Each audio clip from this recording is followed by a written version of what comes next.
Hello and welcome once again to The Blueprint, Canada's Conservative podcast. I'm your host, Jamie Schmale, Member of Parliament for Haliburton, Kawartha Lakes, Brock, with new content for you every single Tuesday, 1:30 p.m. Eastern Time. We ask that you like, comment, subscribe, and share this program. Definitely a message you're about to hear that should be heard on ears everywhere in the country. So please, in your social media network, tell your 2 friends about it. Tell your 100 friends. Tell your 1,000 friends, because, again, we need to stop the ever-moving liberal agenda. This is one way to do that. We have a great guest coming up for you. And, of course, don't forget, you can download this program, listen to it at your convenience on platforms like CastBox, iTunes, Google Play, and Spotify. It is out there. So today we bring back Greg McLean, a friend of the show. Hasn't been on in a while. That's my fault.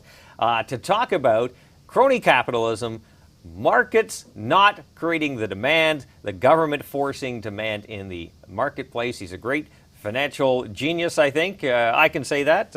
You're too humble to do that, but you're also the Member of Parliament for Calgary Centre. Thanks very much for joining us. Thanks for having me, Jamie. Great to see you. Well, I want to start with this whole idea about government creating demand, government deciding which companies get large payoffs, what industries get to be the winners, and what industries get to be the losers. And I think this is something that Canada has been very quickly positioning itself as the country that has no problem with the government deciding what areas are going to win, what industries are going to be the winners, where others have to fight for that space in the market. The government is in this space right now where they think they know where they want this economy to go. And right now it's to a fully electric economy. Mm-hmm.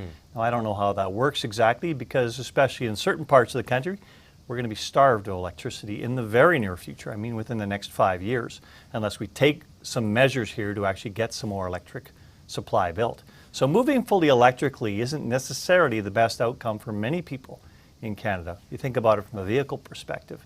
We're shoveling billions of dollars into the whole electrical vehicle supply chain here, not just at the automobile building level, but you've seen it last week at the battery manufacturing level, $14 billion. And I will point out that's $14 billion of spending that isn't even represented in a $43 billion deficit for this fiscal year. So where the money's coming from, I don't know. Minister Champagne seems to be one of those guys that's playing fast and loose with the taxpayer dollars whenever he can. $14 billion to Volkswagen, one of the biggest auto companies in the world. I can tell you who's tipping glasses of champagne right now. It's the shareholders of Volkswagen. The insiders, right? Yeah, it's not the regular people. $7 billion plant that they're getting a $14 billion subsidy for. So yes, we're going to produce batteries in Canada. Let me ask you a question. What do you think the carbon footprint of those batteries are? Well, I can tell you it's not in Canada. We can tell you that for cobalt, for example, you're using child labor in some circumstances. In other circumstances, you're using fracking to get lithium, right? So fracking's okay for lithium extraction, but not for oil and gas, which is widely available, proven, very cost effective, and something the whole world needs right now. But you can't do that. You can only do what the government believes is right. Yeah, and I pointed that out to Minister Champagne as well. You are subsidizing every step of the value chain here because we don't exist in most of this. You talk about critical minerals in Canada. Our representation in critical minerals is minuscule. In 2021, there was one mine in Canada that produced lithium, and that was in Manitoba, and that was all exported to China because that's who owned the mine, and that's where they were actually processing the lithium. So lithium, we're trying to jump on the bandwagon here. We need to do more lithium. Effectively, we're subsidizing that with taxpayer money. We're subsidizing the actual processing of that. We're actually subsidizing the battery production of that. There's the anode production ahead of time we're trying to get ahead of as well. These are hundreds of millions and billions of dollars per step along the way. For what outcome? We're not sure at the end of the day, because we are picking a direction here which is only a part of the direction of our energy future going forward here. What about hydrogen? Why are they getting nothing, right? Like the government, again, is saying this is the technology of the future, but others have to continue to fight to get that space, not only in the conversation, but kind of in the marketplace. Because if you were the big companies, right, it's great to pitch your idea to government instead of the market because it's too competitive out there. That's right. Well, I'll argue as well that the government is blowing their brains out on this green hydrogen offshore the East Coast as well. You know how much of the hydrogen in the world that is actually green at this point in time? 1%. And that's because it is so energy inefficient. At the end of the day, we're expending more energy in these supposed solutions than we're actually benefiting society or the environment at the end of the day. I asked a question earlier about the carbon footprint of an electric car versus an internal combustion engine car. And this is well studied in the United States. The average electric car has a carbon footprint 1.8 times, so 80% more at production level than an internal combustion engine car. This is a US study. They actually find it takes you driving, again it's US, takes you driving that electric car 20,000 miles on average in order for you to equate your actual carbon footprint with the cost of production.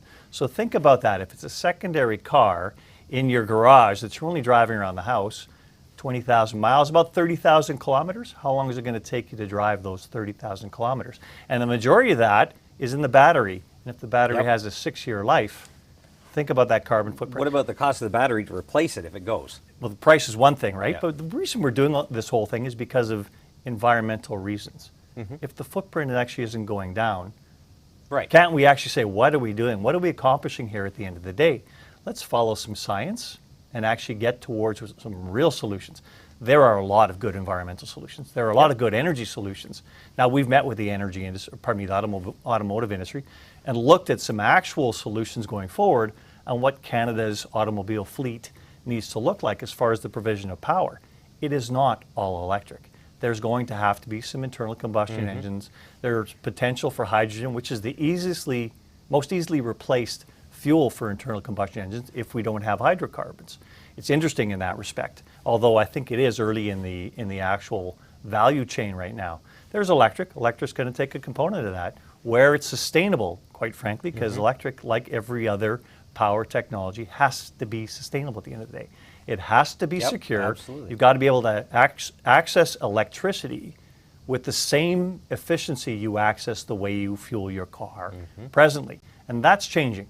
Recognize the more demands you make on the electric system, the less supply is available for other things. Therefore, the price of electricity will go up significantly in several jurisdictions. We're not building much hydro in Canada right now. The only one being built is in British Columbia, Site C, 1,100 megawatts. All the power for Site C is being allocated elsewhere. When they're actually doing the expansion on the CGL, the LNG Canada facility, they have to do it with natural gas power on the expansion because there's not enough electricity for them to power their plant from what's coming online from Site C in northern BC. So we do need more electricity in Canada. Question is, where is that going to come from? And all kinds of people have different questions. Every solution has a problem. You saw the people from the nuclear industry in town last week, the people, protesting the nuclear industry because they don't want nuclear to be part of the mix going forward. I think especially in Ontario, nuclear has to be 100% part of that mix going forward, or else we're going to be in energy poverty in Canada's largest. You need that strong base load. Yeah, you got it. That base load has to be there. One thing you also told me a long time ago was to also follow the money, right? Like you look at what Beijing is doing to Africa, right? It's carving up Africa. We've talked about this many times before. And what's in Africa? A lot of those minerals that you need, some in cases, cobalt and some lithium to build those batteries that you need. The Communist Party of China bought that Canadian company in Argentina, a lithium mine.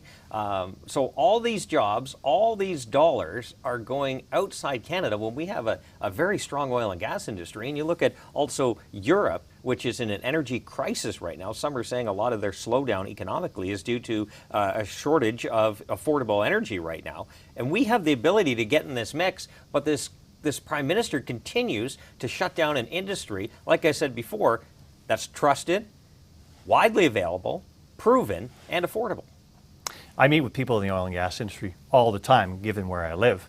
And the associations companies say, what is the solution here that people are looking for? Because we're trying to make sure they understand why we are part of that solution. It is one of the greenest oil production jurisdictions in the world. We have to look at the way we produce it. We have to look at the human rights, the security, how we treat our Aboriginal people whose land we exist upon in order to extract those resources. We do that better here than anybody else. There's all kinds of problems that we're addressing, historical problems that we've gone through that we need to continue to address. But environmentally, we need to continue to progress along the path we've been on not the path the rest of the world has been on. So think about the accountability mechanisms built into Canada that aren't built into state-owned enterprises in the Middle East and Russia, where the money associated with oil is going towards other means, if you will. And I can talk about the war in Ukraine all you want, but that is a direct result of a captive continent, Europe, and Russia exploiting that with effectively making them dependent upon their resources. And their resources, when you go over to Russia, take a look at the way they're produced, there's nothing environmental about it. You go to actually Saudi Arabia, and they're actually doing very well. They're coming a long way up the curve, but they're nowhere near where we are as far as their environmental practices go. I guarantee you they're nowhere near where we are as far as the human practices and how they treat people in the production of oil and gas in the Middle East compared to how we do here in Canada. We do very well. It is very much a people-centric, environmentally focused extraction industry we have in Canada. We should be proud of it. We should make sure Canadians know all about it.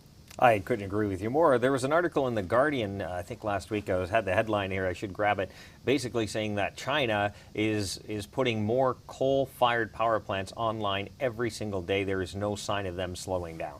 That's exactly right. You think about all the coal power they're going to need, because we continue to offshore our production from North America to Asian producers. So think about what we're accomplishing there. We're pushing off jobs from North America into lower cost jurisdictions, whether that's Mexico, whether that's Asia. But right now it's primarily been Asia for the longest time.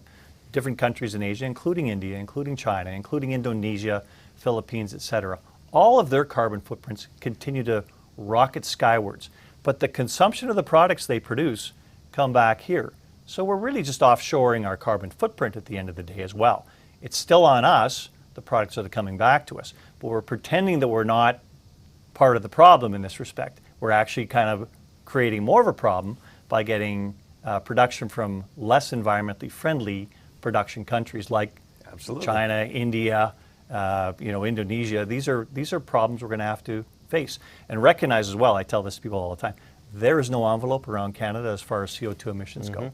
The CO2 emissions that are coming around the world are going to find their way to affect our climate as much or more than everybody else. So let's get things done like LNG offshore, because that will reduce that need for coal in the developing parts of Asia. And they're going to develop. Yes, they are absolutely. Going the market to develop. will provide, right? The market will find these solutions. Also, to that point, we can't continue to get in this race where we're trying to out-subsidize the United States or China. We just can't win that game. That's not a game we should be playing. No. China's a different economy. And the People's Republic of China has set up a system where they can set their dollar rate and more or less set the rate that they're paying their people in real terms as far as what people get from working in China. We've got flexible dollar rates in Canada and the U.S., and you think about how that's affected on a worldwide basis. What our dollar buys in the world gets less as that dollar goes down, obviously, so our purchasing power, our labor input, becomes worth less if we inflate the dollar. That's the problem with what we're facing right now. We can't compete with the U.S. when they're blowing their brains out, pardon me for putting it that way, with things like the Inflation Reduction Act, which is exactly it doesn't actually reduce inflation. A misnomer in it, right? It is an inflation-causing act at the end of the day because they're throwing money at a wall. Now, they've done this before, and they usually back away from this kind of excessive spending after 3 years because about 90% plus of this money that they're throwing against the wall at this point in time will hit the floor. And a lot of companies are going to be there to pick up that money and put it in their pockets and go, well, it didn't work. Yep. Okay, that didn't work, but that's why the government should not be picking winners and losers. And they're saying, well, the 10% that'll succeed, that'll be good. Well, think about that. Right? How many other people have to pay the bill because of inflationary pressures, right? Yeah. Like this Thanks for spending my tax dollars on high-risk investments. Yeah, and it's kind of like the middle class are the ones being stuck with the bills, right? Because the wealthy are well-lawyered and have the best accountants. They can kind of move money around and hide it. And unfortunately, there are those that are struggling to get by. And so it's the ones in the middle that are picking up the tab for all this, and they're the ones getting squeezed. Yeah. All the time. Make no mistake, the U.S. Inflation Exacerbation Act, if I can call it that. I think that's proper. is going to have a giant sucking sound. It already has, as far as investments from around the world looking to take a piece of those hundreds of billions up to $1 trillion of money that's just going to be thrown at the wall here. And if somebody's saying, hey, here's free money to go around, I think that a lot of people who's not going to jump at that? Exactly. The question is, where does Canada compete in that? And Canada has to pick its spots where it is actually most effective in competing with that. And the investment in Volkswagen is more or less us trying to match what they're doing in the United States. And they talk about the spill-on job effects from that. Well, we've got supposedly a porous border with the trade agreement with the United States. So if that plant was, the money was spent by U.S. taxpayers instead of Canadian taxpayers, those spill-off benefits should still be in Canada. We should still be supplying all the other benefits. So when the Minister Champagne talks about 3,000 jobs plus 30,000 spin-off jobs and paying back in 5 years, mind you, he's making it up. Because those arguments actually don't hold water. No. People have to start addressing that. Like, there's holes in this discussion you're having all the time. Now, I know this is a bit of a joke, but Minister Champagne is a great salesman. He's very enthusiastic. Oh, yeah. But frankly, I feel like I'm in Springfield and somebody's selling me a monorail. That's right. Good Simpsons reference. What happens when the money stops? Exactly. The money's going to have to stop. The thing about it is there's not enough money. We're already $43 billion, not counting the $14 billion. Where does the money come from at the end of the day? And where it comes from taxpayers, but where's it going to be in the budget? Yep. You look at this current budget we're in, there's a whole bunch of excessive spending in it, including an extra $15 billion for the Canada Growth Fund, $15 billion of unaccountable money one more time. Another $8 billion in the Canada Innovation Fund, $8 billion overseen by somebody else. But all these funding mechanisms that the Liberal government is setting up to be less accountable about where they're spending Canadians' money. At least when you and I see things, we can do it as much as we can in a non-opaque fashion when it's the government of Canada. When you and I have to go through Crown corporations, there's a whole different process here because it's corporate information, so you've got to get that access to information protocol involved. It is a more difficult process, and so they are trying to make this more opaque as far as answering to Parliament, you and me, who it's our responsibility to hold the government to account for what they're spending. That's right. I didn't want to bring this up, but I think because we touched on it a bit and we are running out of time, but I think we have to bring this up. A couple days ago, it came out in the Globe and Mail that our colleague, Michael Chong from Wellington, Halton Hills in Ontario, just outside of Toronto, has been the target of an extensive operation by Beijing based on a vote he made in the House of Commons regarding the Uyghur Muslims that are being taken off into camps in China. And because he has family in Hong Kong, the Communist Party of China was essentially egged on by the Consul General in Toronto to start to put a pressure campaign to intimidate his family. And the Prime Minister apparently knew about this 2 years ago and did absolutely nothing. Well, that's shameful, frankly, that he did nothing about it. We've got to make sure that as Canadian parliamentarians that we're looking after Canada at the end of the day, and that's our job. I think that's the job of everybody on every side of this House, and that the repercussions when we have to make tough decisions regarding foreign powers, that we're not prejudiced in that respect. Us or our families or our friends that might be in those foreign jurisdictions aren't prejudiced as far as actions against them. I think it's worth noting, frankly, and worth acting upon. And if the Prime Minister knew about it, well, he should have acted upon it far sooner than he's even indicated knowing about it. Thank you. But what is the government getting right then?